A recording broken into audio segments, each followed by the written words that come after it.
The saying raise the roof probably originated in the mid-1800s United States, meaning raise a ruckus, or make an uproar. These days we talk about a crowd raising the roof when their team scores the winning goal, and even mom's reaction when Junior comes home late. Our elected government leaders are once again having another delicate conversation about the debt ceiling. Will we raise the roof, and will it be done in time? Should the national debt be allowed to increase to cover a variety of existing obligations and programs? Today we're going to take a look at the history of the debt ceiling and consider what it might mean for markets looking ahead. The first debt ceiling was established in 1917 when the Second Liberty Bond Act set a cap of $11.5 billion on the total amount of debt the government could accrue.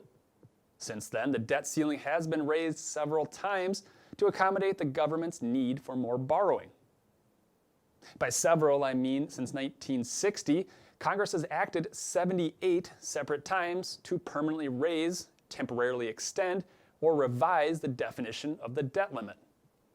In practice, Congress has never not increased the debt ceiling. Currently, the national debt ceiling stands at $31.3 trillion, a level we have now exceeded. If we look at the projected government balance sheet, we can see the difference between revenues and spending is around $994 billion. This is the expected deficit for 2022. Here are a few spending components. Interest on debt is about $400 billion per year. Defense spending is around $800 billion. Social Security, which was recently increased due to cost of living adjustments, makes up about $1.2 trillion of spending.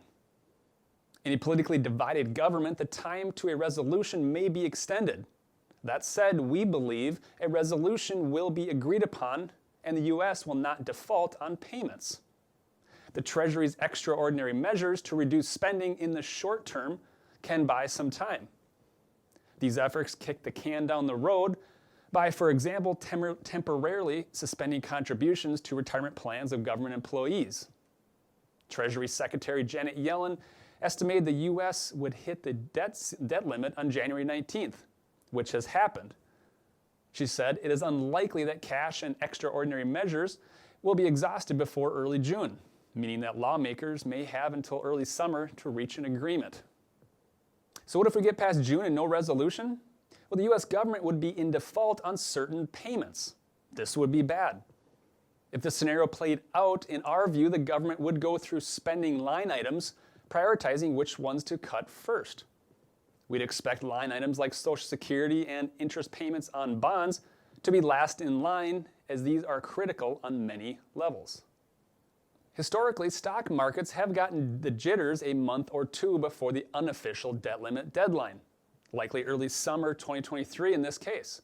Treasuries and risk assets have declined leading up to the debt limit decision deadline in the past, then recovered broadly as an agreement was reached. At this point today, the stock and bond markets are behaving as though a resolution will be reached in time. Prices of both broadly have increased in recent weeks, signaling confidence that a decision will be reached, keeping the streak of resolutions intact. Other facets of the economy appear to be weighing more so on the markets.